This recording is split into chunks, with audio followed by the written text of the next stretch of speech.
بسم اللہ الرحمن الرحیم۔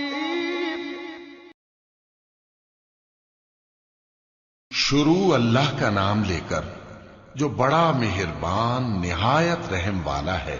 آسمان کی قسم جس میں برج ہیں، اور اس دن کی جس کا وعدہ ہے، اور حاضر ہونے والے کی اور اس کی جس کے پاس حاضر ہوتے ہیں کہ خندقوں والے ہلاک کر دیے گئے، یعنی آگ کی خندقیں جس میں ایندھن جھونک رکھا تھا، جبکہ وہ ان کے کناروں پر بیٹھے ہوئے تھے، اور جو ظلم وہ اہل ایمان پر کر رہے تھے ان کا نظارہ کر رہے تھے، اور ان کو مومنوں کی یہی بات بری لگتی تھی کہ وہ اللہ پر ایمان لائے تھے، جو غالب ہے، سب خوبیوں والا ہے، جس کی آسمانوں اور زمین میں بادشاہی ہے، اور اللہ ہر چیز سے واقف ہے۔ جن لوگوں نے مومن مردوں اور مومن عورتوں کو تکلیفیں دیں اور توبہ نہ کی، ان کو دوزخ کا اور عذاب بھی ہوگا اور جلنے کا عذاب بھی، اور جو لوگ ایمان لائے اور نیک کام کرتے رہے ان کے لیے باغات ہیں جن کے نیچے نہریں بہہ رہی ہیں، یہی بڑی کامیابی ہے۔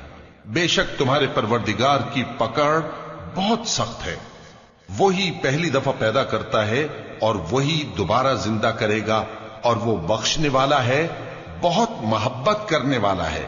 عرش کا مالک، بڑی شان والا، جو چاہتا ہے سو کر ڈالتا ہے۔ بھلا تم کو لشکروں کا حال معلوم ہوا ہے، یعنی فرعون اور سمود کا؟ اصل بات یہ ہے کہ کافر مستقل جھٹلانے میں لگے ہیں، جبکہ اللہ بھی ان کو ہر طرف سے گھیرے ہوئے ہے۔ یہ کوئی معمولی کلام نہیں، بلکہ یہ قرآن عظیم الشان ہے، لوح محفوظ میں لکھا ہوا۔